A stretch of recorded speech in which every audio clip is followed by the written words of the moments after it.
네, 하나님 말씀 보도록 하겠습니다. 출애굽기 1장 8절부터 14절까지의 말씀입니다. 구약성경 제 성경으로는 82페이지에 있습니다. 출애굽기 1장 8절부터 14절까지 한 절씩 교독하고 마지막 절은 합독하도록 하겠습니다. 출애굽기 1장 8절부터 14절까지 말씀입니다. 교독합니다. 요셉을 알지 못하는 새 왕이 일어나 애굽을 다스리더니 그가 그 백성에게 이르되 이 백성 이스라엘 자손이 우리보다 많고 강하도다. 자, 우리가 그들에게 대하여 지혜롭게 하자. 두렵건대 그들이 더 많게 되면 전쟁이 일어날 때 우리 대적과 합하여 우리와 싸우고 이 땅에서 나갈까 하노라 하고, 감독들을 그들 위에 세우고 그들에게 무거운 짐을 지워 괴롭게 하여 그들에게 바로를 위하여 국고성 비돔과 라암셋을 건축하게 아니라 그러나 학대를 받을수록 더욱 번성하여 퍼져 나가니 애굽 사람이 이스라엘 자손으로 말미암아 근심하여 이스라엘 자손에게 이를 엄하게 시켜 합독합니다.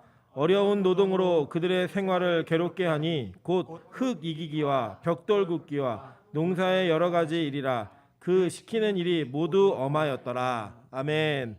네, 우리 주변에 있는 분들에게 이렇게 인사하도록 하겠습니다. 당신 때문에 오늘 은혜가 될 것 같습니다. 네, 앞뒤로도 인사하겠습니다. 당신 때문에는 더 큰 은혜가 될 것 같습니다. 네, 예배 인원이 많아져서 좋습니다. 네, 어쨌든 우리가 이제 예배를 열 날이 멀지 않았음을 기억하시고 예배 가운데 다시금 우리의 마음과 생각을 정돈하시면서 집에서 예배하고 계신 분들도 우리 함께 신령과 진정으로 예배하다가 한 자리에 모였을 때 전혀 어색함 없이 모두가 함께 예배자로서 예배하기를 간절히 소망합니다. 네, 오늘은 출애굽기 세 번째 시간입니다. 1장 8절부터 14절까지 말씀을 가지고 벽돌 만드는 인생을 중단하라라는 제목으로 하나님 말씀 증거하도록 하겠습니다. 사실 이 출애굽기 오늘은요, 그 한 구절 때문에, 그 8절 한 구절 때문에 거의 성경 공부와 역사 공부와 같은 시간이 될 것 같습니다. 그런데 여러분, 제가 이걸 왜 고민하다가 꼭 해야겠다라고 생각했냐면, 우리가 성경을 볼 때 어떤 그 선입견이 있으시냐면, 성경은 기독교의 역사다, 이런 그 개념을 갖고 계신 것 같아요. 맞습니다. 그 틀린 명제는 아니에요. 그런데 이 기독교의 역사가 이 세속에서 다루고 있는 역사와 무관하게 진행된 게 아니라는 거예요. 이 세속의 역사하고도 톱니바퀴가 맞듯이 정확하게 맞아야 합니다. 그래야지만 이게 진실이잖아요. 그죠? 만약에 그것이 왜곡되어 있거나 무언가 잘못되어 있다라고 한다면 성경은 우리 교인들만의 책이지 절대로 보편적인 진리가 될 수 없다라는 거예요. 물론 역사 속에 증명되었기 때문에 진리는 아닙니다. 뭐 과학적으로 증명되었으니까 진리다, 이게 아니라 이거 자체로 진리예요. 그런데 이 진리는 우리가 믿고 있는 바와 같이 이 세속에 내놓아도 전혀 손색이 없는 그런 진리임을 여러분한테 좀 확신을 드리고 싶었습니다. 그래서 오늘은 이 출애굽기에 나와 있는 역사와 요셉부터 시작한 출애굽까지의 이야기가 세속 역사에서 어떻게 잘 맞아들어가고 있는가를 설명을 드릴 거예요. 그래서 여러분, 이거를 기억하시고 외우실 필요는 없어요. 그냥 들으시면서 성경이 진짜구나 라는 확신을 딱 가지시면 돼요. 그리고 그 안에서 우리가 또 이 진짜인 성경이 우리에게 주고 있는 메시지가 무엇인지 그 내면적인 이야기를 찾아가면서 같이 은혜를 나누는 그런 시간이 되었으면 좋겠습니다. 먼저는 이 출애굽기에 보니까요, 처음에는 이름들이 나온다 그랬죠, 그죠? 히브리어 성경에는 이름들이라는 제목으로 시작을 해서 이 이름이 어떻게 바뀌어지는가를 이야기하는 책이다라고 말씀드렸어요. 그래서 저와 여러분이 어떻게 구원받는가를 이야기하는 책이고, 아마 창세기가 개인적인 구원의 역사를 기록해 놨다면 이 출애굽기는 민족적 구원의 역사, 공동체적 구원의 역사를 기록한 책이다라고 보시면 거의 틀림이 없습니다. 자, 그런데 그 내용에 진술되다가 나온 내용이 무엇이냐면 6절 한번 보실게요. 요셉과 그의 모든 형제와 그 시대의 사람은 다 죽었고 라고 얘기해요. 그래서 요셉이 죽었잖아요. 그 죽었던 내용을 우리 이미 창세기에도 확인했단 말이에요. 그런데 오늘 8절에 뭐라고 얘기하냐면 요셉을 알지 못하는 새 왕이 일어나 애굽을 다스리더니 라고 얘기합니다. 그래서 이제 우리가 요거를 좀 찾아볼 필요가 있는 것 같아요. 자, 예를 들면 이런 겁니다. 우리가 지금 대한민국이라고 하는 시대를 살지만 우리가 이순신을 모르진 않아요. 그죠? 왜냐하면 이게 구국의 영웅이잖아요. 우리 역사를 통틀어서. 근데 이순신이 구한 나라는 대한민국은 아니에요. 그죠? 조선 왕조를 구한 거지 대한민국을 구한 건 아니지만 우리가 그 장군을 우리의 장군으로 인식을 하고 기억을 합니다. 여러분, 광화문에 가시면 동상이 하나 서 있죠? 누구 동상이에요? 이순신 동상이에요. 뭐 대한민국을 구한 사람이 아님에도 불구하고 그건 뭐냐면 같은 맥락을 가지고 이 나라, 이 조선 반도에 역사가 진행되어 오면서 세워진 나라들이 연속될 수 있었던 이유, 우리의 민족이 보존될 수 있었던 이유가 그 이순신이라고 하는 장군의 업적 때문에 가능했다라는 전제가 있기 때문에 그걸 얘기하는 거예요. 그런데 여러분 잘 보세요.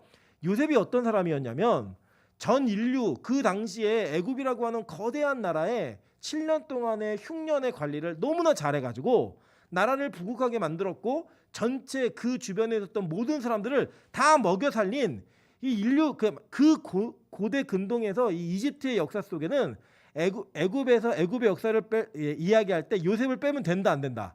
안 될 정도의 너무나 유능한 사람이었다는 거예요. 근데 이 유능한 사람을 모르는 왕이 일어났다라고 얘기하는 것은 그걸 인지적으로 요셉이 누구야? 이렇게 얘기하는 것이 아니라 이 요셉이 통치했고 요셉이 일구었던 나라하고는 전혀 다른 역사적 배경이 바뀌어진 그런 신왕국이 일어난 거예요. 그래서 새로운 나라가 등장을 해서 요셉은 우리 전 시대에 그냥 뭐 그렇게 크게 우리랑 상관없는 이런 식의 이해를 할 수 있는 그런 사람이었다는 거예요. 우리가 쉽게 얘기하면 이제 우리가 뭐 고려 왕조가 끝나고 조선 왕조로 바뀌잖아요. 왕조가 바뀌면서 새로운 임금이 세워졌다라고 이해하시면 됩니다. 자, 그런데 이 내용들을요 조금 우리가 역사 속에 맞춰볼 필요가 있는 것 같아요. 진짜 이런 일이 있었는가? 그리고 정말 이런 일이 가능했는가? 성경은요 이 내용을 우리에게 단서를 제공하고 있는 것들을 보게 됩니다. 먼저 열왕기상 6장 1절부터 보면 이렇게 얘기합니다. 이스라엘 자손이 애굽 땅에서 나온 지 480년이요 솔로몬이 이스라엘 왕이 된 지 4년 15월 곧 둘째 달에 솔로몬이 여호와를 위하여 성전 건축하기를 시작하였더라라고 얘기해요. 이거는 뭐 성전 건축하였더라 이것은 조금 더 우리의 역사하고 가까운 시기에 있기 때문에 고고학적으로 증명이 되었고 이게 몇 년도인지 확실하게 증거들이 있습니다. 그리고 이 증거가 몇 년이냐면 BC 966년이에요. 그러니까 성전 건축이 이루어진 해가 그리고 애굽 땅에서 나온 지 480년이라고 하는 진술이 있죠. 그죠? 그러면 이제 480년을 더하면 출애굽 연도를 알 수 있는 거예요. 이해되시죠? 무슨 말인지? 자, 그러면 BC 1446년이 출애굽 연도예요. 자, 그럼 이 BC 1446년이 출애굽 연도인데 출애굽기 12장 40절부터 42절에 보면 이런 진술이 있어요. 이스라엘 자손이 애굽에 거주한 지 430년이라 430년이 끝나는 그날에 여호와의 군대가 다 애굽 땅에서 나왔은즉 이 밤은 그들을 애굽 땅에서 인도하여 내심으로 말미암아 여호와 앞에 지킬 것이니 이는 여호와의 밤이라 이스라엘 자손이 다 대대로 지킬 것이니라라고 얘기하면서 출애굽한 그 진술을 하면서 동시에 그들이 몇 년 만에 나왔다고 얘기하고 있죠? 430년. 그죠? 그러면 출애굽 연도가 BC 1446년이라면 거기다 430년도를 더하면 요셉이 활동했던 시기와 비슷한 시기를 찾아낼 수 있겠죠. 그죠? 그래서 그 430년을 더하니까 BC 1876년이에요. 이 BC 1876년이 애굽으로 따지면 애굽의 세속 역사로 따지면 12왕조예요. 여러분 너무 편한 건 뭐냐면요. 우리나라는 뭐 삼국시대, 통일신라, 고려, 뭐 조선 이렇게 이름이 다 다르잖아요. 애굽은 너무 역사가 길어가지고 그렇게 구분하지 않고 그냥 1왕조, 2왕조, 12왕조, 18왕조 이렇게 구분해요. 그러니까 너무 쉽죠, 그죠? 그래서 이제 12왕조 시대가 애굽에 요셉이 들어가서 활동한 시대예요. 근데 이제 애굽에 들어간 요셉의 나이하고 총리가 된 나이하고 이 출생해서 잃어버린 17살 있잖아요. 그걸 쭉 맞춰보면 요셉이 팔려서 들어간 세속 역사의 그 파라오, 즉 12왕조의 바로가 누구였느냐? 바로 에메넴헤트 2세가 살아있을 시기에 요셉이 팔려갑니다. 거기로. 그리고 팔려가서 이 요셉이 30세에 총리가 됐잖아요. 그 총리가 됐을 때에는 세노스레트 2세가 왕일 때 총리가 됐어요. 네. 그러니까 여기 제가 표를 넣어드렸을 때 간지에도 그 보시면 빨간 색깔은 팔려간 때예요. 그리고 파란 색깔은 요셉이 총리로 활동하던 시대예요. 그래서 실제로 이 세노스레트 2세 때는요. 왕권이 굉장히 강조가 되고요. 지방 호족들의 피라미드가 세워지지가 않아요. 왜냐하면 그때 어떤 일이 있었죠, 여러분? 기억해 보시면 애굽에서 식량이 모자라가지고 식량을 다 사 먹으라 그랬잖아요. 그래서 그 돈이 다 떨어지니까 그 너네 짐승 데리고 와, 너 땅 가지고 와 이래갖고 지방 호족들의 가지고 있던 모든 세력이 누구에게 다 집중됐어요? 바로에게 집중됐잖아요. 그래서 호족들이 힘을 잃었어요. 그래갖고 지방에서 많은 귀족들이나 이런 사람들이 자기의 힘을 과시할 만한 이런 힘의 상징들을 남기지를 못했습니다. 실제로 그런 역사가 고고학적으로 증명이 되어져요. 그래서 아마 요셉이 이 시기에 활동하지 않았는가라고 이제 여기입니다. 그런데 이제 요셉이 활동하던 시기를 이제 학자들은 두 가지로 얘기를 해요. 하나는 12왕조 때다라고 얘기하는 전통적인 이야기가 있고, 또 한 가지는 힉소스 왕조 때다라고 얘기하는데, 이 힉소스 왕조라고 하는 왕조는 셈족이에요. 셈족. 그러니까 힉소스라고 하는 것이 이게 침략하다, 들어오다 이런 뜻인데, 그 유목민들이 함족의 땅에 들어와갖고 통치했던 적이 있어요. 여러분 우리나라로 이해하시면 어떻게 이해하시면 되냐면, 발해라는 나라 아시죠? 발해. 발해가 어떤 지도층이 구성되었죠? 고구려의 망한 그 유목민들, 망한 사람들과 그 사람들이 말갈족을 통치하는 형태로, 이게 지도부는 소수의 민족들, 그리고 말갈족 원래 그 원주민들은 굉장히 그 하층 민족으로 이렇게 결합되어진 시스템을 이루고 있었잖아요. 나라가. 역사 아시죠? 예. 그런 나라가 있었습니다. 발해라는 나라가. 그런 것처럼 지금 이 힉소스 왕조는 셈족이라고 하는, 그러니까 즉 요셉과 아브라함과 같은 민족의 계열이 함족의 땅에 들어가서 통치했던 시대가 있었어요. 그러니까 이 시대에 요셉이 활동했다라고 얘기를 하는 사람들이 있는데, 이렇게 얘기하면 뭐가 깨지냐면, 애굽 땅에서 출애굽할 때 그 430년이 있었다는 얘기가 깨지고 215년이 돼야 돼요. 그 역사를 따르면. 근데 이게 왜 그렇게 해석을 하냐면, 꿈 한번 해몽해 준 거 가지고 어떻게 총리가 됐겠냐. 그게 셈족이었기 때문에 가능하다. 같은 민족이었기 때문에 가능했다라는 전제를 하고 이걸 해석해 가요. 근데 성경의 여러 진술들을 보면요, 12왕조가 맞아요. 왠지 볼게요. 자, 창세기 39장 1절에 보면 이렇게 얘기합니다. 요셉이 이끌려 애굽에 내려가매 바로의 신하 친위대장 애굽 사람 보디발이 그를 그리로 데려간 이스마엘 사람의 손에서 요셉을 산이라라고 얘기하는 보디발 있죠. 이 보디발이라고 하는 이름 자체가 원형적인 애굽 사람 함족의 이름이에요. 그러니까 우리를 얘기하면 나카무라 상이 사갔다 이렇게 얘기하는 거예요. 나카무라 그러면 우리나라 사람이 나카무라 있어요, 없어요? 없잖아요. 뭐 도끼로 이마카 그럼 누구에게? 일본 계열의 이름이잖아요, 그죠? 예, 그런 식으로 이게 정확하게 애굽의 이름이에요. 보디발이라고 하는 이름이. 그다음에 창세기 41장 14절에 보시면요, 이에 바로가 사람을 보내어 요셉을 부르매 그들이 급히 그를 옥에서 내놓은지라 요셉이 곧 수염을 깎고라고 얘기해요, 그죠? 이게 뭐냐면 이게 면도한 거예요. 근데 이 셈족은요, 수염이 영광이에요. 이거 안 잘라요. 그 수염을 자르는 건 치욕이에요, 치욕. 그리고 여러분 나중에 다윗을 보시면 다윗이 사신을 모압 땅에 보내는데, 이 모압 땅에서 수염 깎고 머리 깎아가지고 그 옷도 엉덩이에 이렇게 딱 가리게 똥꼬 치마처럼 이렇게 해가지고 사신들을 돌려보내요. 그래갖고 너무 치욕스러우니까 이 다윗이 너희들 잠깐 성에 머물렀다가 수염 다 기르고 들어와 이렇게 배려를 해주는 장면이 나옵니다. 그래서 셈족은요, 수염을 깎으면 된다 안 된다? 안 돼. 이게 영광이에요. 막 기르고 다녀야 돼. 우리는 지금 수염 막 기르고 다니면 지저분하다 그러잖아요. 근데 셈족들은 이 수염이 자기의 권위와 위엄의 상징이었어요.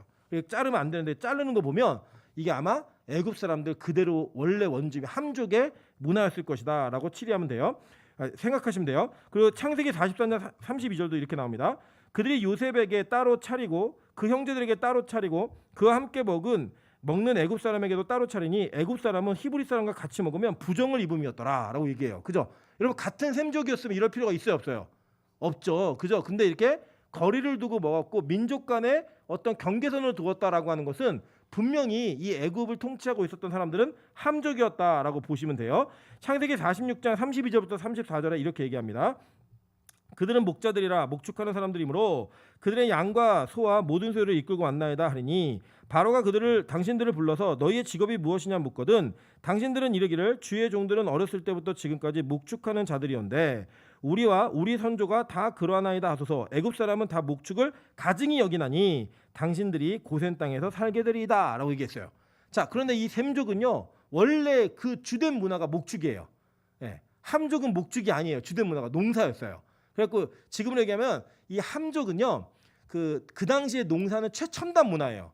그러니까 너네 주된 사업이 뭐야? 그럼 반도체, 그럼 되게 선진 문화잖아요. 그런 것처럼 너네는 나라의 주된 사업이 뭐야? 그럼 농사야. 그러면 그 당시에는 굉장히 최첨단 문화를 밟고 있었던 사람들이었고, 셈족처럼 유목을 하는 사람들은 아주 저급한 문화, 이제 그런 사회적 문화를 갖고 있었던 사람들인 거예요. 근데 여기 그래서 이 함족들은 셈족을 가증히 여겼다라고 얘기하죠. 그죠? 그러니까 하찮게 여기고 멸시했다 이런 표현이에요. 그러니까 분명히 민족적인 차이가 있었다 없었다? 있었다예요. 그리고 보죠? 창세기 42장 23절을 보시면 그들 사이에 통역을 세웠으므로 그들은 요셉이 듣는 줄을 알지 못하였더라. 같은 셈족이면 통역 세울 필요 있다 없다? 없죠. 그죠? 근데 통역을 세웠다는 건 언어도 완전히 달랐다예요. 더 결정적인 거는요. 창세기 50장 2절부터 3절이에요. 그 수종들은 의원에게 명하여 아버지의 몸을 향으로 처리하게 하매 의원이 이스라엘에게 그대로 하되 40일이 걸렸으니 향으로 처리하는 데는 이 날수가 걸림이며 애굽 사람들은 70일 동안 그를 위하여 곡하였더라라고 얘기해요. 뭐가 다르냐? 장례 문화가 완전히 달라요. 여러분 재밌는 게 뭐냐면 우리나라는 기독교든 불교든 뭐 유교든 간에 장례 예식의 절차가 그 행사 진행을 누가 하고 어떤 방식으로 하느냐의 차이가 있는 것이지 장례 문화 자체는 크게 다르지 않아요. 예, 쭉 그냥 가요. 그대로. 그 가는 것처럼 이 장례 문화는 쉽게 바뀐다 안 바뀐다? 안 바뀌어요. 근데 지금 셈족의 장례 문화와 지금 이 이스라엘을 장례하고 있는 장례 문화는 완전히 다른 문화예요. 그러니까 이 여기 지금 이스라엘 장례하는 건요. 미라 만드는 거예요. 미라. 예, 미라 아시죠, 여러분? 그 미라전 할 때 이렇게 그 붕대 칭칭 감았고 나오는 게 있잖아요. 그런 거 지금 그 시체 처리를 하고 있는 거예요. 지금 이스라엘의 그 저기 요셉도 그렇게 했고 완전히 다른 문화라는 거예요. 그래서 나중에는 누가 힉소스 왕조야. 근데 그때 요셉이 활동해서 얘기하면 아니야. 성경은 그렇게 얘기하지 않아라고 얘기하셔야 돼요. 다만 성경은 이 힉소스 왕조에 대해서 침묵해요. 얘기하지 않아요. 진술하고 있지 않기 때문에 그 역사가 빠진 것 같지만 그 빠진 것 같은 역사 속에도 성경이 힌트를 주고 있는 내용이 있다라는 거예요. 그 내용 한번 보실까요? 자, 보시면 오늘 본문이에요. 본문에 보시면 이스라엘 백성들이 자꾸 많아지니까 이들이 두려워하는데 왜 두려워했냐면 10절에 그 원인이 나옵니다. 자, 뭐라고 했냐면 자, 우리가 그들에게 대하여 지혜롭게 하자. 두렵건대 그들이 더 많게 되면 전쟁이 일어날 때 우리 대적과 합하여 우리와 싸우고 이 땅에서 나갈까노라 하고 라고 얘기를 해요. 자, 이렇게 얘기하는 데에는 지금 이스라엘 민족과 그리고 애굽 사람들이 아닌 다른 적이 있다라는 거죠. 그죠? 그런데 우리가 이게 싸우면은 이 싸울 때 저들이 우리의 적의 편을 들어서 우리와 같이 싸우고 나가면 우리 안 된다, 큰일 난다 라는 얘기를 하고 있는 거예요. 그러니까 즉 지금 이 상태는 지금 애굽은 요셉을 알지 못하는 새 왕은 누군가하고 전쟁을 치르고 있는 중인 거예요. 그죠? 자, 그런데 이게 어떻게 역사 속에 맞아 들어가냐면 이 힉소스 왕조는 셈족이기 때문에 아마 요셉을 알았을 거예요. 그리고 셈족의 후예들이었고 같은 민족이었던 요셉의 후예들, 즉 야곱의 가족들 70인으로부터 불어난 200만 명 이상의 그 이스라엘 민족을요 호의적으로 대했을 거예요. 같은 민족이니까. 여러분 그래도 우리도요 이렇게 미국이나 뭐 외국에 가가지고 한국말 쓰는 사람 만나면요 되게 반가워요. 예, 그래서 제가 예전에 그 미국 여행을 할 때 티셔츠 하나 입었는데 티셔츠 여기 이쪽에 그 태극기가 새겨져 있었어요. 태극기 새겨져 있으니까 관광객들이 가면서 아시아계 사람들 중에 한국 사람들은요 저에게 반드시 인사를 하더라고요. 안녕하세요 하고 인사를 하시더라고요. 우리가 서울에서 인사하나요? 우리는 또 부딪히면 눈 째려보다가 헤어지지 절대 인사 안 해요. 근데 거기 나가니까 되게 반갑더라고요. 이 한국이라는 공통점 어디서 안녕하세요 얘기하는 것만 해도. 그 제 예전에 어떤 일이 있었냐면 저희 어머니네 교회에 이름이 한국인이에요. 이름이 한씨고 성이 한씨고 이름이 국인이에요. 근데 이 한국인이 중국 선교를 가갖고 만리장성을 갔는데 저기 이제 얘가 늦게 오니까 저희 공동체에서 얘를 부른 거예요. 야 한국인 빨리 와 그랬더니 모든 한국 사람이 다 들쳐다보는 거예요. 예, 관광하고 있던 모든 한국 사람들이. 저도 그런 기억이 있거든요. 우리 그 처음에 제가 총신대학교를 입학을 하면서 걸어 올라갈 때 저희가 언덕이에요. 총신대학교 이렇게 언덕으로 딱 걸어 올라가는데 그때 당시 신대원 전사님들이 3학년이 되면 다 사당에서 공부를 하셨어요. 가는데 누군가 뒤에서 자기 교회 전사를 만났나 봐요. 전도사님 부르는데 앞에 가는 양복 입은 모든 사람이 다 뒤를 쳐다보는 거예요. 야, 나 학교 잘못 왔다. 이거 완전 교회다. 그래서 제가 굉장히 괴로웠던 기억이 있습니다. 그것처럼 아마도 이 힉소스 왕조, 셈족의 왕조는 이 사람들이 선대했을 거예요. 그죠? 그런데 이 힉소스 왕조가 어느 정도로 강력한 왕조였냐면요. 여러분 그 제가 지도 하나 실어드렸죠. 거기 보시면 그 요셉을 아는 왕들이라고 해서 표현인데 그 지도에 보시면 갈색의 점선이 경계선으로 있잖아요. 이 모든 경계선이 힉소스 왕조가 통치하고 영향력을 미쳤던 영역이에요. 애굽부터 시작해가지고 애굽은 저 밑이에요. 그 왼쪽 맨 밑에 부분, 모서리 부분. 그 밑에서부터 저 위에 아수르, 수메르 문화가 있었던 갈대, 우르 지역 이쪽까지 다 힉소스 왕조가 전체적인 영향력을 행사하고 있었다는 거예요. 셈족이. 그랬기 때문에 이 당시까지만 해도 요셉에 대한 어떤 뭐 경계심, 이스라엘 민족에 대한 경계심이 전혀 없었던 거예요. 같은 민족이니까 같은 계열의 민족성을 가지고 있었기 때문에 부담감도 없었습니다. 그런데요, 이렇게 통치받던 애굽 왕조의 독립운동이 벌어지기 시작해요. 이 독립운동이 이제 벌어지기 시작한 게 사실은 뭐 13왕조, 14왕조 다 있거든요. 다 있는데 힉소스 왕조하고 공존했지 독립운동을 그게 막 펼치진 않았어요. 왜냐하면 힉소스가 너무 강했기 때문에. 근데 17왕조부터 이 독립운동이 본격화되기 시작해서 힉소스 왕조, 즉 셈족의 사람들을 몰아내기 시작합니다. 막 밀어내요. 여러분 애굽은 지도를 보시면 그 나일강 그 삼각주 지역이 하류 지역이에요. 그리고 그 하류죠. 그 지금 보시는 그 소환 땅 이렇게 얘기해갖고 그 보이시는 파란 부분 있으시죠? 왼쪽 부분에 거기가 나일강 하류예요. 하류. 상류는 밑에요. 밑에. 멤피스, 온 이쪽이 있는 곳이 상류 지역입니다. 근데 이 상류 지역부터 시작된 17왕조가 쭉 밀고 올라와요. 올라오면서 힉소스를 밀어내다가 이 왕조가 바뀌어요. 18왕조로. 이 18왕조로 바뀌면서 이 왕조가 이 소환 땅을 수도로 삼고 있었던 힉소스 왕조를 완전히 밀어내고요. 이 밀어낸 왕조를 계속 추격해가지고 지금 지도 다시 한번 보여주실게요. 이 빨간 선을 따라서 쭉 올라가가지고 3년 동안 추격을 통해 이 힉소스 왕조를 완전히 멸절시켜버려요. 그러면서 이 18왕조가 이 자리를 잡는 거예요. 자, 그때의 이 진술은 지금 만약에 이 역사가 맞다면 애굽 사람들이 18왕조 사람들이 두려워하는 거죠. 야, 우리가 지금 힉소스하고 싸우고 있는데 이 이스라엘 사람들 즉 이스라엘 야곱의 후예들은 같은 셈족 계열 아니냐. 근데 저들이 우리와 같이 저들 편을 들어갔고 싸워갖고 우리 안에서 내부에서 문제를 일으키면 우리가 큰일 난다. 그러니까 우리 이들을 지혜롭게 통치하자라고 하는 그 지혜, 전략적인 정치적 결정이 바로 여기서 나오는 거예요. 이해되시죠? 무슨 말인지. 자, 그래서 실제로 이 제가 뒷면에 보시면 18왕조의 그 파라오들을 쭉 기록해 놨습니다. 자, 그래서 이제 이렇게 18왕조의 독립을 완전하게 이루어냈던 왕이 누구냐? 바로가 누구냐? 아흐모세라는 사람이에요. 아흐모세 1세.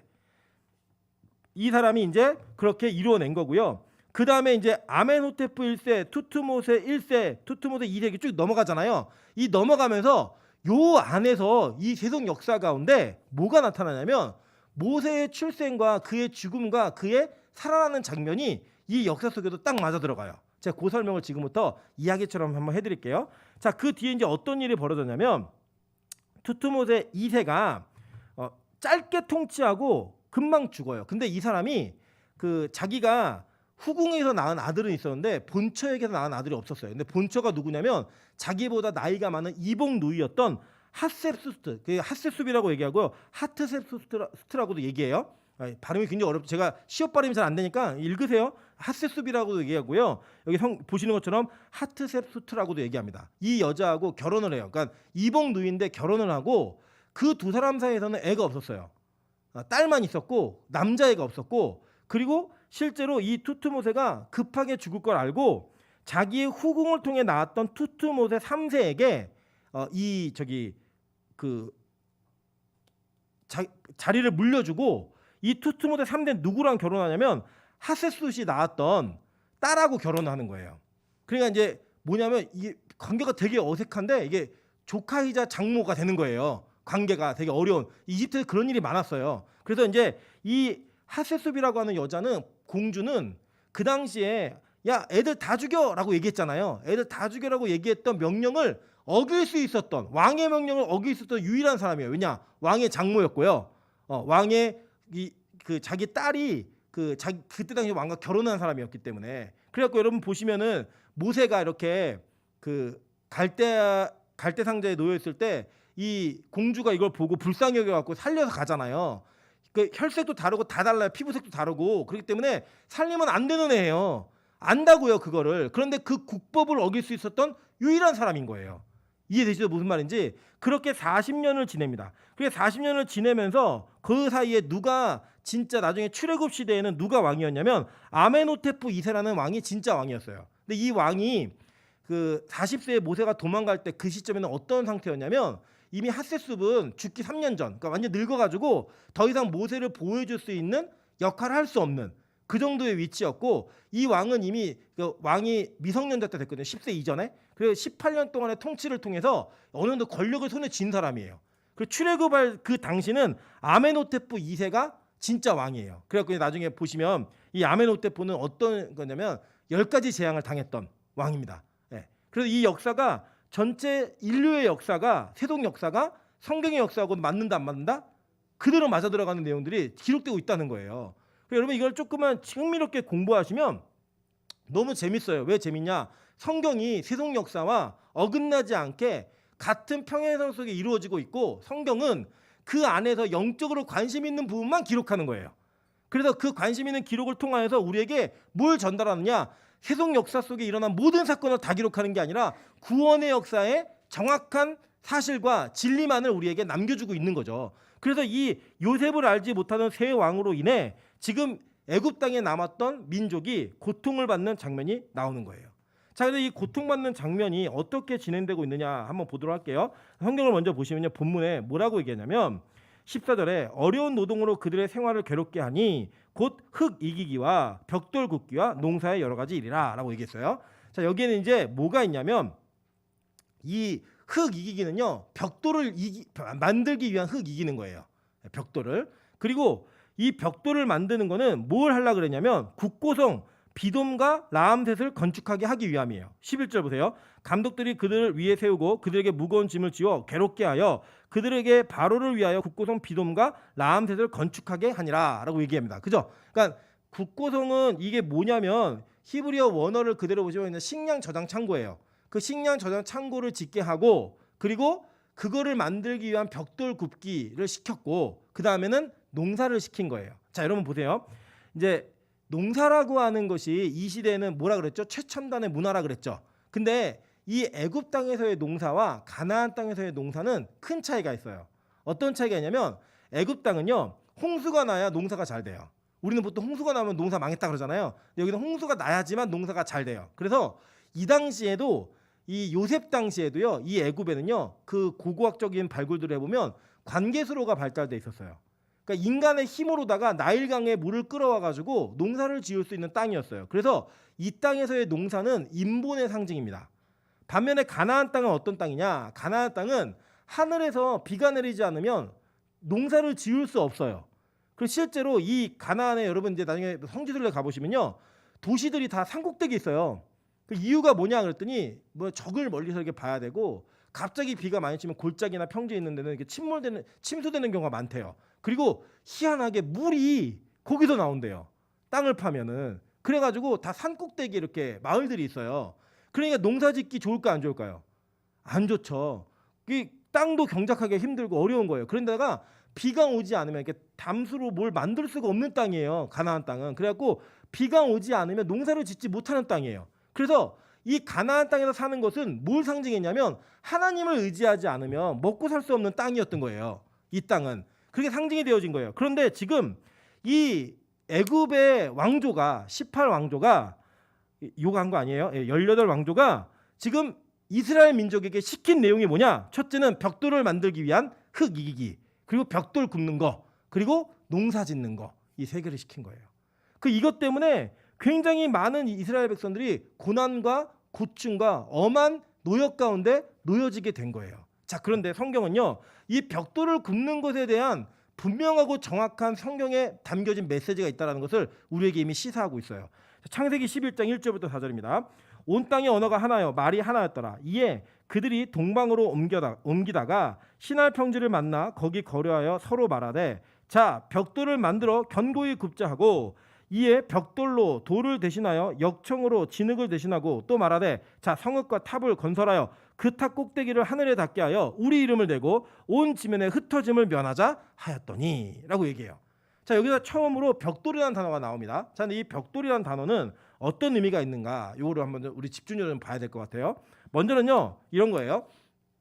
하나님이 이들에게 이게 창세기 11장이잖아요. 10장에 어떤 장면이 있냐면 7장부터 9장까지는 홍수 심판이 어떻게 진행되었고 어떻게 마무리되는가예요. 그리고 10장에 가면 이 홍수의 언약을 끝내시면 하나님이 무지개 언약을 주십니다.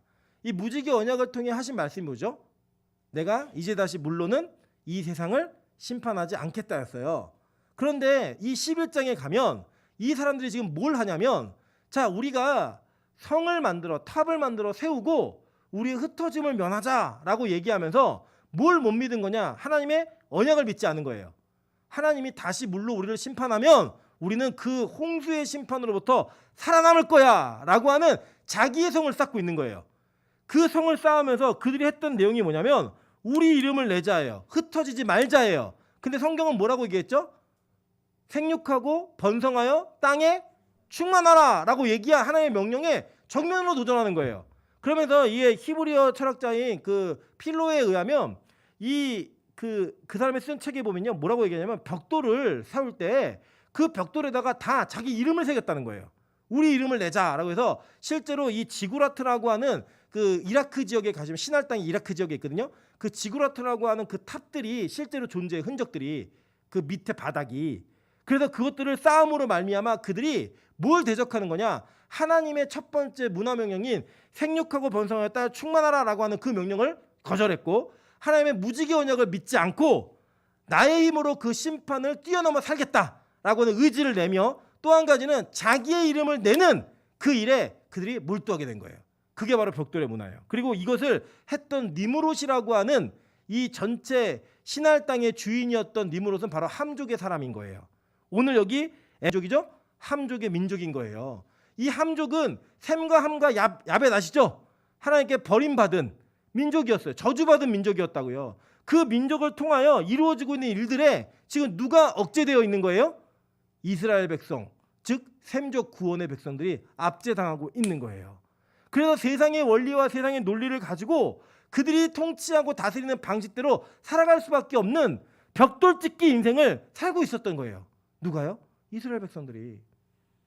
오늘 성경은요, 이 이스라엘 백성들이 벽돌을 굽고 있는 벽돌 만드는 인생으로부터 어떻게 하나님이 그들을 건지셨는가 그걸 보여주는 인생이어서 창세기에 하나님이 바벨탑을 흩으셔서 그 흩으신 이후에 누굴 부르세요? 12장에 아브라함을 부르잖아요. 아브라함을 불러서 뭐라고 얘기하냐? 내가 너를 주체가 나임을 이야기하면서 우리의 이름이 아닌 하나님의 이름으로 말미암아 하나님의 주권으로 말미암아 건진받는 백성이 누구인가를 보여주는 거예요.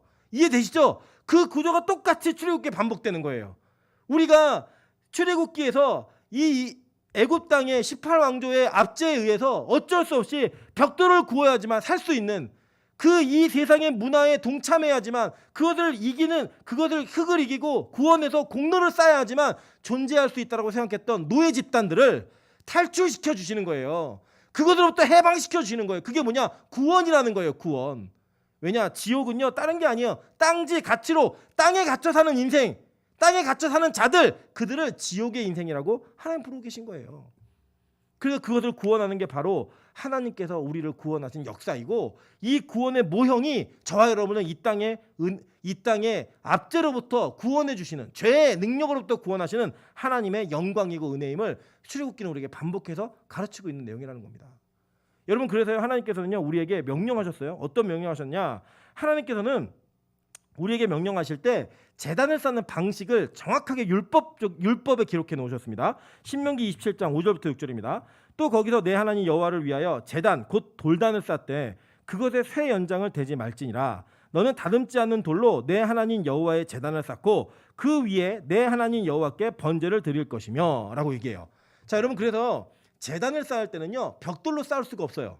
율법이 그렇게 정해놨어요. 다듬으면 안 돼요. 심지어는 인간의 힘이 들어가지 않은 자연석 그대로를 가지고 이 제단을 쌓는 거예요.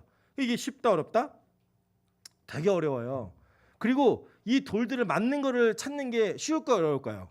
되게 어려워요. 제가 이제 저희 그 예전에 저 수업하시던 스승님께서 그 천안에다가 그 성경지리박물관, 성경풍물박물관인가 뭐 이렇게 만드시면서 성막을 그대로 재현하신 것들을 이렇게 지어놓은 데가 있어요. 그래서 거기 견학을 갔었는데 거기에 뭐가 있냐면 자연석을 갖다가 제단을 쌓은 그게 있어요. 근데 저희 그 교수님이 설명해 주는데 이거를 포크레인이랑 인부 3명이랑 했는데 3일을 했대. 3일을. 그러니까 그러면서 얘기하신 내용이 뭐냐면 제일 힘들었던 게 뭐냐? 여기에 맞는 돌을 찾는 게 너무 힘든 거예요. 돌을. 왜냐면 우리가 이제 제단을 아무렇게나 쌓을 수 없잖아요. 모양과 형식을 갖추어야 되는데 그걸 쌓을 때 거기에 맞는 돌을 찾는 게 너무 힘든 거예요. 그래서 이 제단을 쌓을 때에는 하나님께서 돌을 찾게 하셔야지만 이 돌을 쌓을 수가 있는 거예요. 근데 우리는 어떻게 그거를 안 맞으면 다듬어가지고 넣고 싶은 거예요. 충동이. 그런데 하나님은 그렇게 하지 말고 은혜를 따라 그 제단을 쌓으라고 말씀하시는 거예요. 그래서 이걸 못 쌓게 합니다. 이게 다듬지 못하게 해요. 여호수아 8장 30절부터 32절에 보면 이렇게 얘기합니다. 그때 여호수아가 이스라엘의 하나님 여호와를 위하여 에발산에 한 제단을 쌓았으니 이는 여호와의 종 모세가 이스라엘 자손에게 명령하신 것과 모세의 율법책에 기록된 대로 새 연장으로 다듬지 아니한 새 돌로 만든 제단이라. 무리가 여호와께 번제물과 화목제물을 그 위에 드렸으며 여호수아가 거기서 모세가 기록한 율법을 이스라엘 자손의 목전에서 그 돌에 기록하매라고 얘기하죠. 그죠? 그러니까 율법을 따라 어떻게 했어요? 새 연장으로 다듬지 않은 돌을 쌓았다고요. 그게 바로 무슨 인생이냐? 은혜를 따라 사는 인생인 거예요. 근데 우리는 여전히 이 땅에 라암셋과 비돔을 건축하기 위한 벽돌 굽기 그걸 하면서 내가 살아남기 위해서는 이 일을 해야 된다고 믿는 거예요. 그 일이 고되지면 그 고된 것 때문에 너무 괴로워하면서도 그 괴로움을 이겨내고 견뎌내면서 그걸 쌓아서 내가 살아가는 것에 이 땅의 목적을 다 두고 사는 우리 그리스도인의 삶이 그대로 들어가 있는 거예요. 성경은 그걸 뭐라고 얘기하느냐? 이 세상에 노예된 삶이라고 가르치고 있는 거예요. 성경은 그것으로부터 탈출하는 것을 출애굽이라고 말하고 있는 거고요. 하나님은 애초부터 이 출애굽을 계획하시고 시작하실 때 너희들이 지금 해왔던 일이 뭐냐? 잘 보세요. 출애굽기는요. 출애굽한 이스라엘 백성들이 제일 처음 들었어요. 그죠? 제일 처음 들으면서 그들은 출애굽기와 함께 뭘 들었죠? 창세기를 들었던 거예요. 들을 때 자기들이 평생 벽돌을 굽다가 나온 인생인데 이 벽돌 굽는 것이 창세기에서 어떻게 이야기되고 있는지를 들었던 거예요. 그게 뭐예요? 바벨탑을 쌓는 일, 우리의 이름을 내는 일.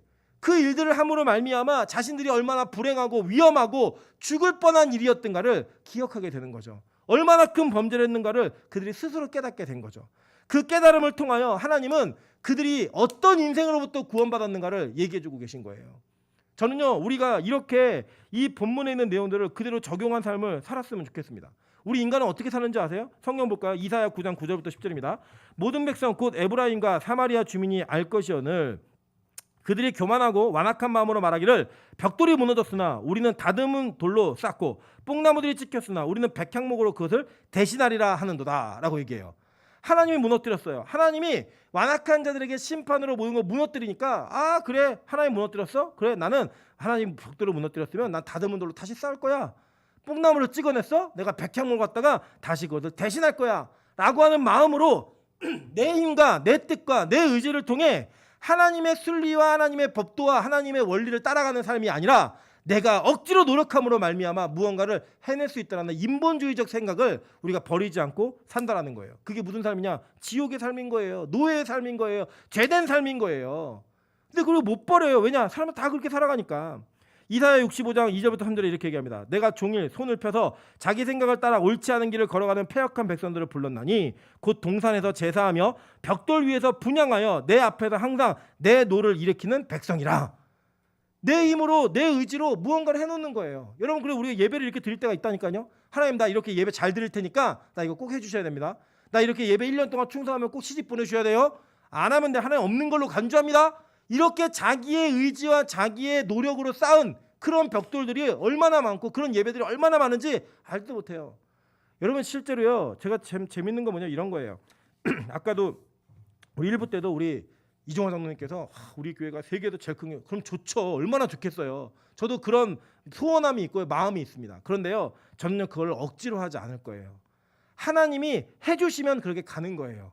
그런 하나님이 그냥 이렇게 요 인원들과 목회 열심히 하고 행복하게 해라고 하면 그렇게 하는 거예요. 그냥. 왜냐? 그냥 자연스럽게 물 흐르듯 가는 거예요. 이건 누가 주관하시는 거예요? 하나님이 주관하시는 거라고요. 여러분 제가 지금도 얼마나 감격스러움이 있냐면 이런 겁니다. 사실 제가 금요철 때도 한번 말씀드렸지만 제가 우리 교회 부임하고 나서요. 제가 그동안 배웠던 목회 현장에서 스킬들 있잖아요. 이렇게 하면 된다. 이렇게 하면 사람을 만날 수 있다. 뭐 할 수 있다. 이런 것들이 저도 남들이 있죠. 왜 없겠습니까? 그 있는 것들을요. 하나도 못했어요. 하나도. 왜냐 코로나가 터져갖고요. 하나도 못하게 하셨어요. 근데 놀라운 일이 벌어졌는데 뭐만 했냐고 제가 예배만 드렸거든요.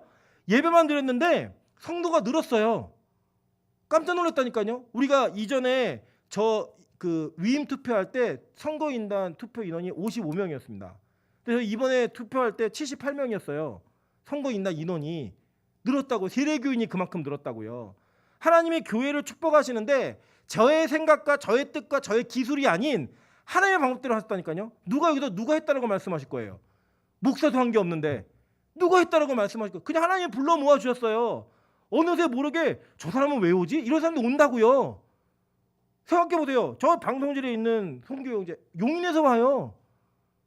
저희 일부 때 안양에서 오는 성도가 있어요. 여러분 안양에 전도 한번 가본 적 있으세요? 용인에 가보셨어요? 어딘지도 모르시잖아요. 심지어 뭐 별내에서 뭐 어디 다 이렇게 하나 막 불러 모아주세요. 건대 있고 왔고 시집도 가고 저 사모님은요 그럴 마음이 없었다고요. 정신 차려 보니까 목사가 옆에 서 있는데 어떻게 해요? 강도사가 옆에 서 있는데 그런 마음이 없어서 하나님이 불러 모아 주셨어요. 불러 모아 주셨어요. 그게 은혜라고요. 그게 다듬지 않은 돌, 다듬지 않은 예배라고. 근데 만약에 우리가 예배를 하나님 이렇게 예배 열심히 드릴 테니까 성도 많은 교회 되게 해주세요. 뭐 이사 가서 큰데 자리 잡게 해주세요. 이렇게 조건을 건다면 이거 벽돌의 예배라고요. 벽돌의 예배. 벽돌의 재단이라고요. 그냥 가는 거예요. 그냥 우리가 할 일은 딱 하나예요. 하나님 오직 영광만 돌릴 수 있는 그런 교인 될 수 있게 도와주십시오. 그런 예배 될 수 있게 도와주십시오. 그리고 그 나머지는 누가 해가시는 거예요? 하나님이 해가시는 거예요. 하나님이. 여러분 실제로 여러분이 신경 쓰지 않아도 그냥 하나님께서 이루시는 일들이 너무나 많아요. 너무나. 제가요 저희 어머니 목회를 봤잖아요. 저희 어머니가요 저희 어머니에게 진짜 특이한 교회예요. 행정 없어요. 구역 없어요. 아무것도 없어요. 그게 뭐만 있냐? 하루에 3번 예배만 있어요. 근데 그 예배가 있고요. 밥도 공짜로 주죠. 잠도 공짜로 지어줘. 그 예배만 드려요. 매일매일 하루에 3번씩. 그런데요 그 교회가 어떤 교회보다 많은 일들을 해내더라고요. 어떻게 그 건물이 지어졌는지, 어떻게 그 건물이 세워지고, 어떻게 예배자가 치러졌는지 아무도 몰라요. 저희 어머니도 몰라요. 한 게 없으니까. 전략으로 했으면 알 거 아니에요. 전략으로 했으면. 그런데 전략 없이 아무것도 없이 그렇게 예배하고 기도한 열매를 제가 봤잖아요. 근데 제가 딴짓 하고 싶겠어요? 제가 딴짓 많이 했어요. 왜냐면 제가 어머니를 어떻게 생각했냐면 어떻게 저 재능과 저 은사와 저런 교인과 저런 하나님이 주신 물건을 가지고 아무것도 안 하지? 답답하다 진짜. 나 같았으면 이렇게 했을 텐데 라는 아이디어가 저에게 얼마나 많았겠어요. 그래갖고 제가 하는 방식을 해봤어요. 남은 게 뭔지 아세요? 저는요 아무것도 없는 진짜 거지 같은 모습이었고요. 저희 어머니는 날로 잘 되시더라고요. 제가요 그때 결단했습니다. 그래 나도 저렇게 살 거야. 제가 다 망한 다음에 결단한 게 뭐냐면 나도 저렇게 살 거야. 이거였어요. 그래서 하나님이요 뭘 못하게 하셔도요 이제는 그 답답하지 않아요. 아 하나님이 여기까지만이라고 하셨구나. 뭘 못하게 하셔도 괜찮은 거예요. 왜 괜찮느냐? 그냥 하나님이 막으셨으니까. 사람을 붙이든 사람을 떠나든 동요하지 않아요. 왜 동요하지 않는지 아십니까? 하나님이 하신 거라고 믿으니까. 그 믿는 것 가운데 걸어가는 거예요. 여러분 이 걸음이 얼마나 편한지 아세요? 이 걸음이 얼마나 행복한지 아세요? 제가 요 근래에도요 뭔가 제 힘으로 해보려고 노력했다가 완전 망했어요. 그 망함을 깨달은 게 그거예요. 내가 다시는 하나님이 원하지 않는 거, 하나님이 허락하지 않는 거 먼저 손대지 않는다. 이게 저에게 아주 그냥 하나님이 작정하신 것 같아요. 임철을 목사 만들기로. 이미 목사이지만 그런 의미의 목사가 아니라 진짜 목사 만들기로 작정하신 것 같아요. 그래서 저 순종할 거예요. 따라갈 거예요. 그게 고되고 어려운 삶이라 할지라도 그 걸음을 걸어가는 거예요. 왜냐? 우리가 벽돌의 인생을 살 수 없기 때문에, 벽돌의 예배를 드릴 수 없기 때문에 여러분 조건 없이 예배 드리십시오. 무조건 하나님께만 영광 드리십시오. 그래서 하나님이 이루어가신 일들을 보면요 다 뭐라고 얘기할 수 있냐면 다 하나님의 은혜입니다 라고 얘기하는 거예요. 근데 지금 이 시대는요 그렇게 하지 않는다는 거예요. 여러분 교회 개척하는 분들도요 보면요 다 그렇게 얘기해요. 빨리 큰 교회가 돼야 될 텐데. 개척교회도 있어야죠. 자그마한 교회도 있어야죠. 그렇게 기능하는 교회들도 있어야죠. 성도들 중에 희생의 자리, 섬김의 자리를 지키는 사람도 있어야 앞에서 열심히 섬기는 사람도 나올 거 아니에요.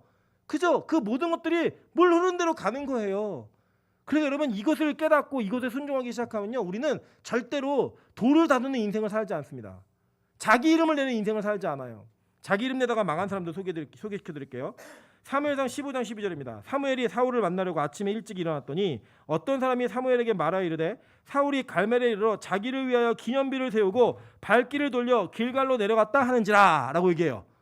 자 여기서 뭘 세웠어요? 자기를 위하여 뭘 세웠어요? 기념비를 세웠다고요.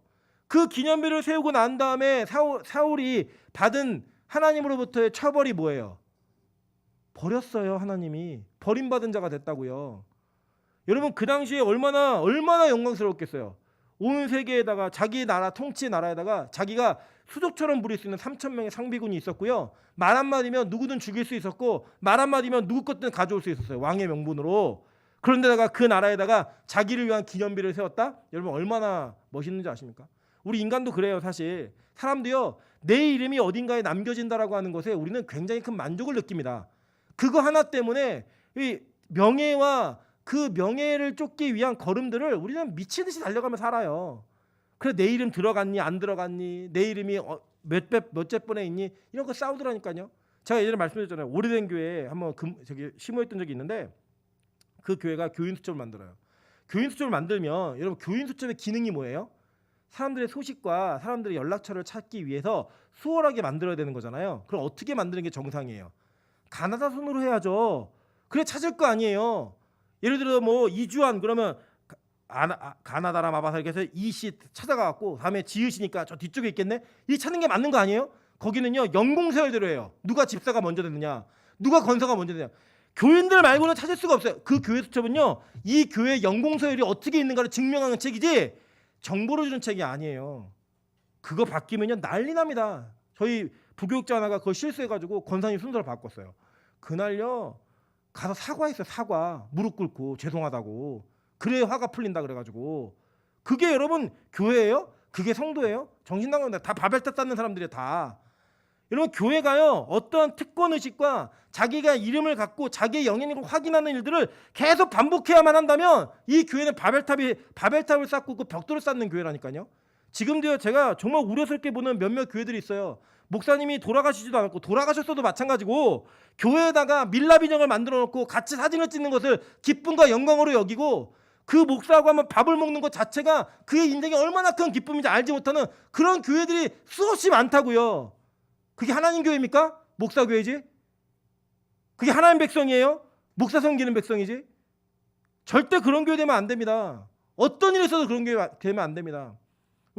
저희 어머니 교회에서 그런 얘기 하더라고요. 어머니 돌아가시면, 아직 살아계시지만 돌아가시면 뭐 기념회에 서 무덤을 어떻게 교회 안에다 해야 된다고. 제가 웃기지 말라고 그랬어요.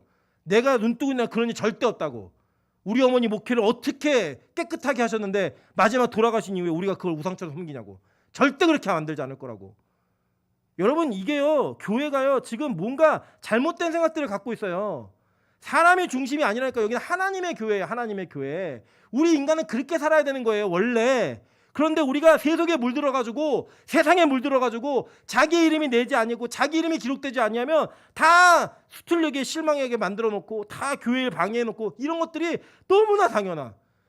진짜 장난 아니에요. 뭐 노예 가도 목사님들끼리 서로 누가 노예장 하냐, 그것도 하면 어떻고 안 하면 어때요? 좀 누가 하든 열심히 하시는 분, 봉사하고 섬기는 분의 마음으로 하면 돼. 그게 무슨 명예직이라고 1년 더 하겠다고 수쓰고 서로 싸우고 말리고 뭐 하는 짓인지 모르겠어요. 저는 진짜 너무 창피해요.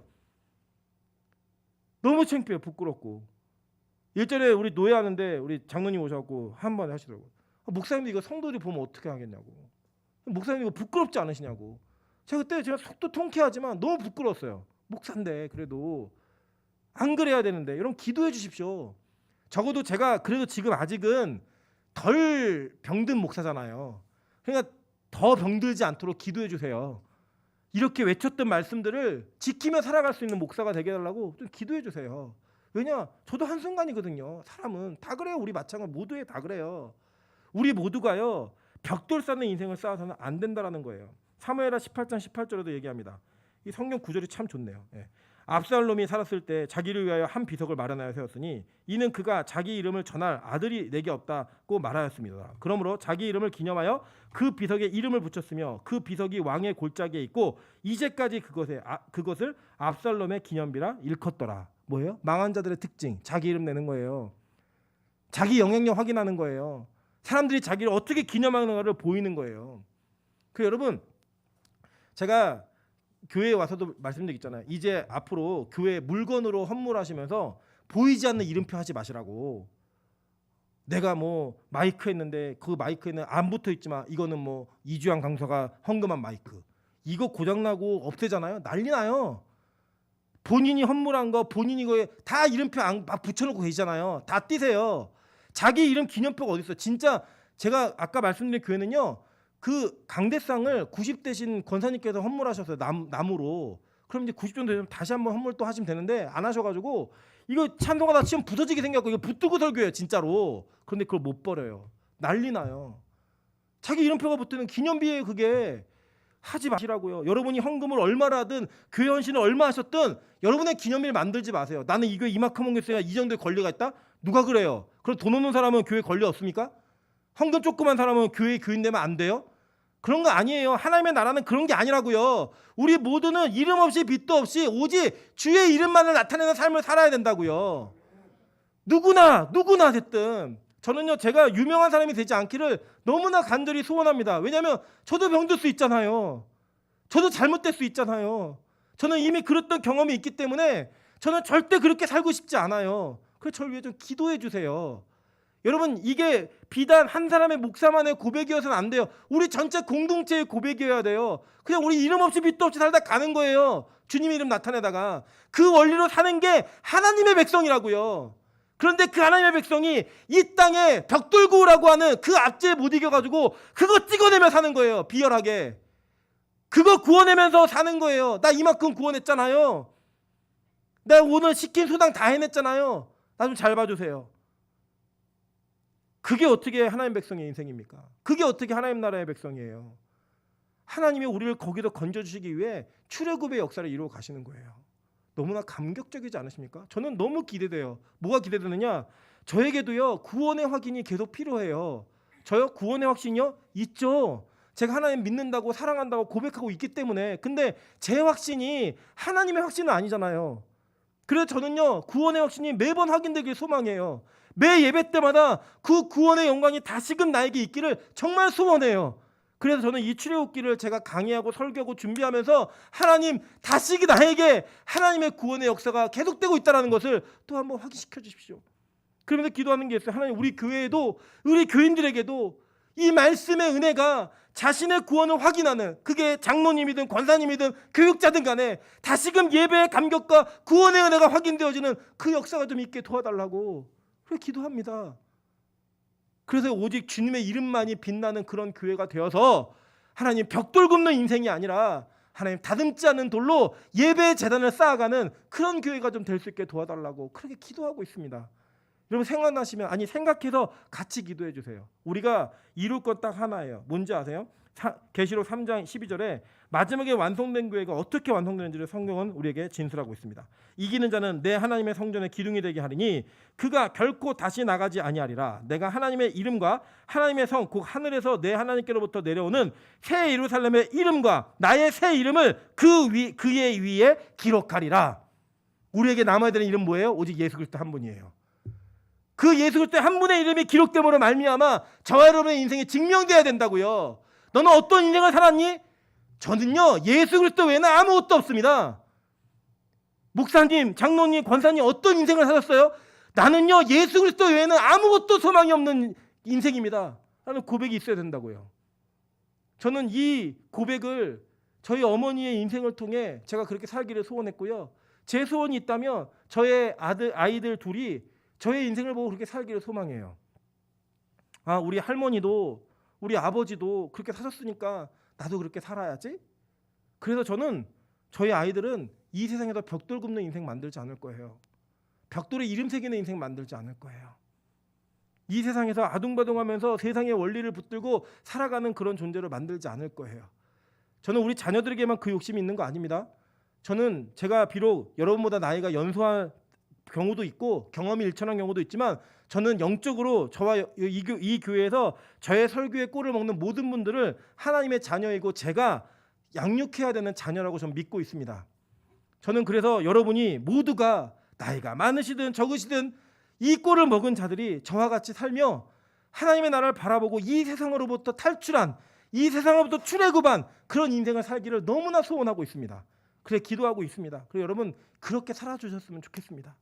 그렇게 살기로 결단하셨으면 좋겠습니다. 그래서 이 세상의 평가로부터, 이 세상의 벽돌 굽기로부터 완전한 자유함을 누리면서 하나님의 나라의 백성의 특권을 누리고 살 수 있는 저와 여러분 되시기를, 그래서 예수 그리스도의 이름만을 빛내는 우리 빛과 소금 교회 되시기를